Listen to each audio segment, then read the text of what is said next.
No surprise, very impressed with Utah. They play the game the right way, very skilled, very seasoned, very tough-minded, very well coached.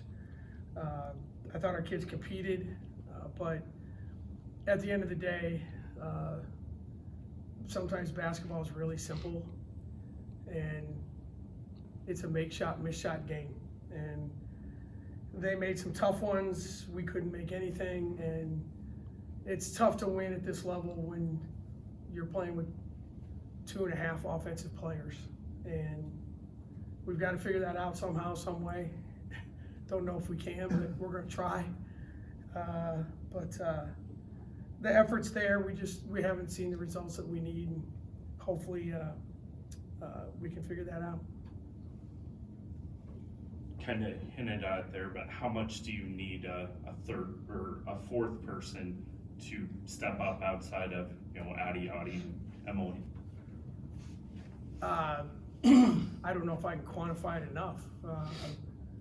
We got 10 points out of the rest of the team, and with Emily Ryan only getting to play so many minutes, you're really hurting. And Addie didn't have a great night tonight offensively, so that's without question the number.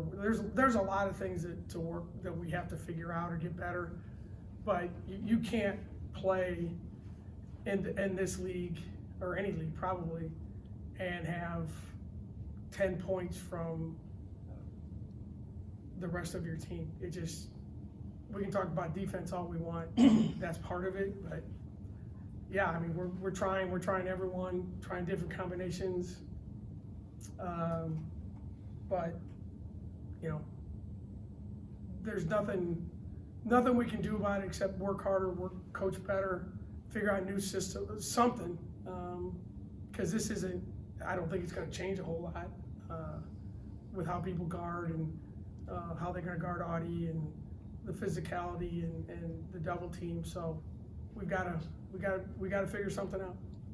With what you did last year from beyond the arc and then just what you added, does the 3-point shooting surprise you?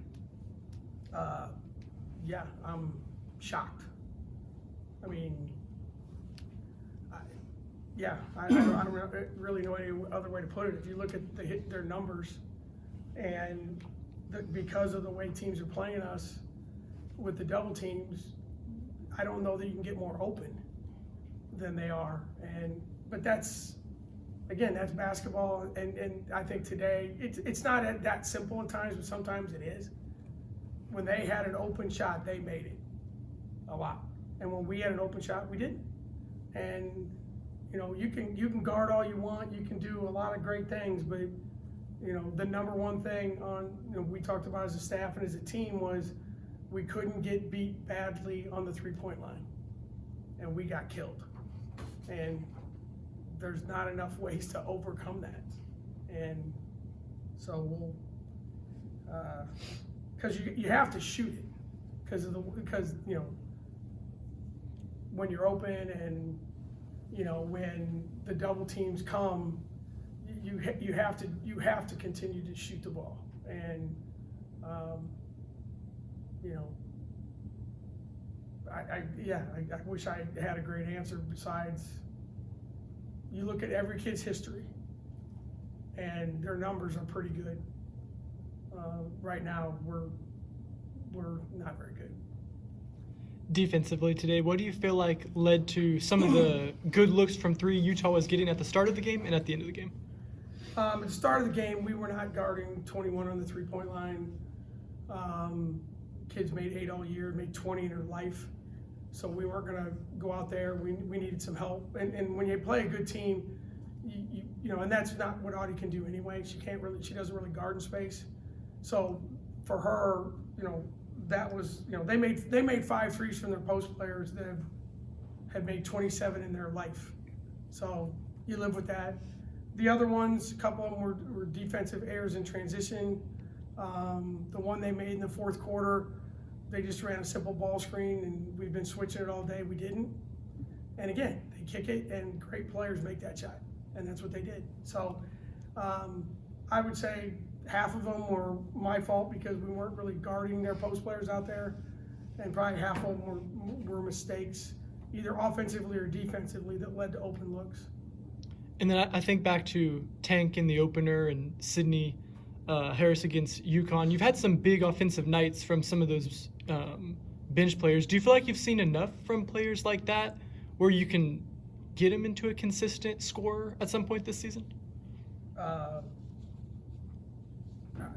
I would say we should be able to, but we haven't. I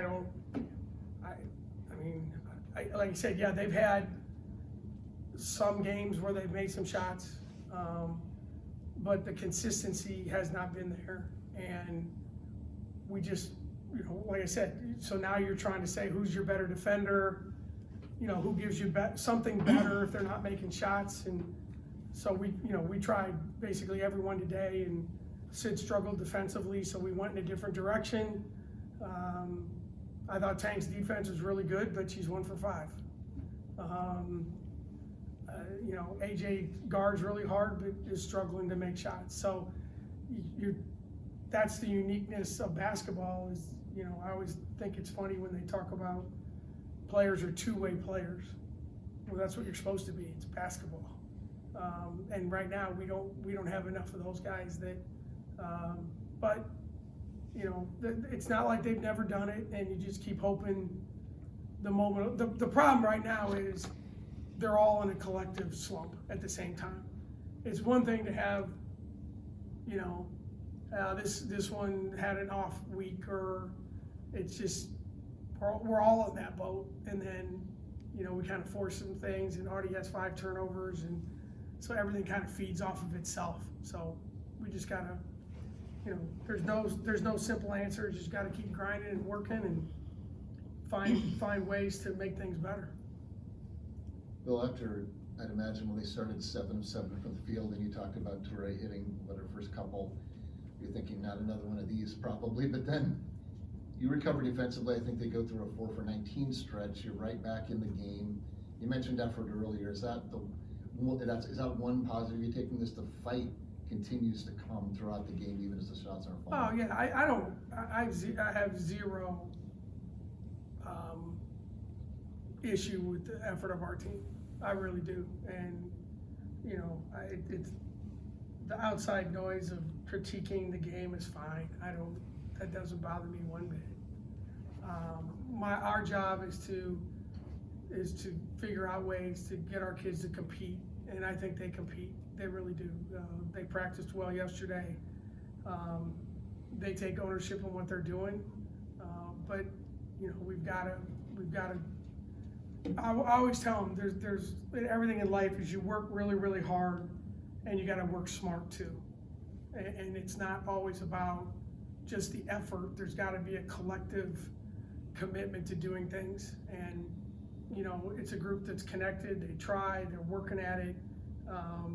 But at the end of the day, we've got to figure out ways to make that effort translate into something more positive than it has been in some of our games. Does it feel like you're in a position where a lot of these players, you're trying every combination, that at some point it's going to explode? Maybe you go on the road, tough road stretch down in the Southwest. I don't know, that you're going to have one of those games where they go 13 or 26 from 3. Maybe you have another one of those games and the ball starts rolling your way.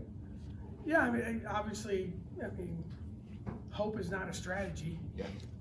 Obviously, but that's and again, I keep going back to, what Tommy asks is, it's not like they've never done it before. We have kids whose field goal percentage is so low, and you look at what they've done in their past, and it's like you wouldn't even think it's the same person. So that's what we keep grinding through, and hopefully we can do that, because it's not going to get what we're going to see defensively is not different. I mean, Audie's going to get double teamed like she did tonight, and you got to get the ball to her at the right time, and she can't dribble and just go score, or when you kick it, you got to make people pay for kicking it, and that's where we've not been able to do it on a consistent basis. All right, thank you, everyone. Thank Thanks, you, Phil. everyone.